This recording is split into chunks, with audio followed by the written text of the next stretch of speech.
8 types of coworkers you'll deal with at work. Today, we're breaking down the 8 types of coworkers you're absolutely going to encounter. Trust me, once you know these archetypes, navigating office life gets a whole lot easier. Let's get into it. The delegator. This is the person who somehow makes every task on their plate become your problem. They're masters of phrases like, "Could you just quickly," and "Would you mind helping me with," until suddenly, you're doing their job while they take credit. Why they do it? Sometimes it's poor time management, sometimes it's insecurity, and yes, sometimes they're just taking advantage. How to deal with them? Set clear boundaries. When they approach you, ask, "What's the deadline?" And "How does this align with my current priorities?" Then loop in your manager if needed. The credit taker. You spent 3 weeks on that report.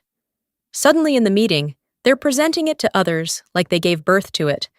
Or that proposal you talked out with them, you find out they shared it with others as if it was their own at a meeting that didn't include you. How to handle it? Document your work. Send recap emails after collaborative projects. In meetings, don't be afraid to chime in with, "Thanks for presenting this. I'm glad the research I pulled on this project really strengthened the argument."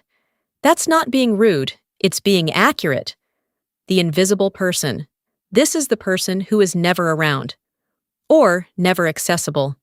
You've seen their name on emails. You're pretty sure they're definitely employed here. But you're 60% sure they're a real-life Where's Waldo book. They're never at their desk, always stepping out, and somehow managing to avoid every single team lunch. How to handle it? Accept that you'll never understand their mystical ways. If you need something from them, use email with clear deadlines, and CC your manager if it's time-sensitive. This ghost coworker responds better to a paper trail. The poser.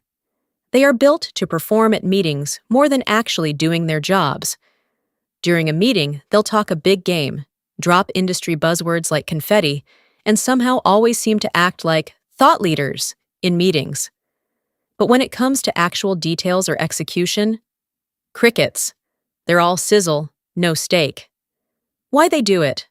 Often it's imposter syndrome, overcompensating, or they've learned that appearing competent gets you further than being competent in some workplaces, and they might be right.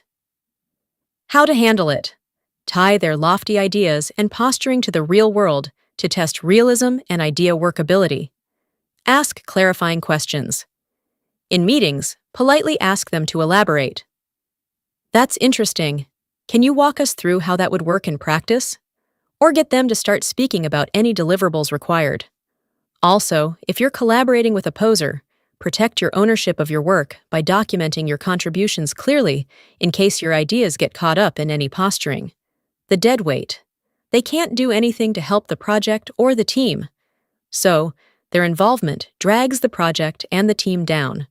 Or, the person avoids responsibility, does the bare minimum, misses deadlines, and shirks work hurting the team's progress.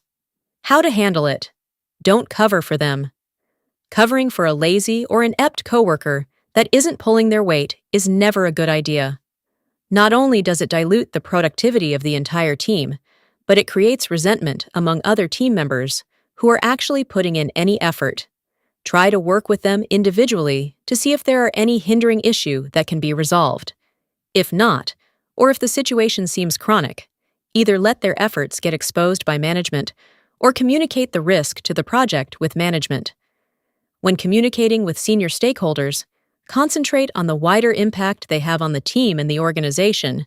Don't make it personal. Dr. No? They only see the perils of doing anything, always negative. They can find fault in everything and any initiative.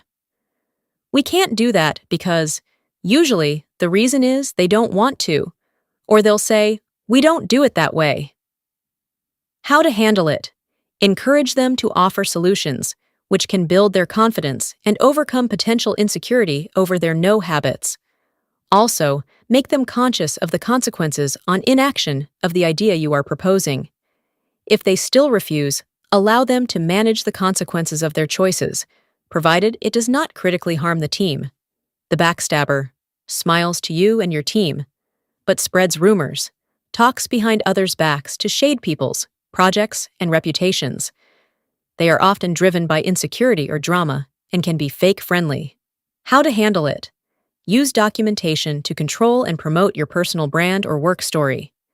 Keep a detailed private log of incidents. Use email or instant messaging to create a paper trail of projects and decisions. Do not stoop to their level by gossiping or retaliating. Remain calm, polite, and even-keeled. Otherwise, you might look like you're reinforcing their side of the story. Lean on your network. Strengthening relationships with other colleagues and supervisors allows your work and reputation to speak for itself. The CC freak. Everyone is CC'd on every message.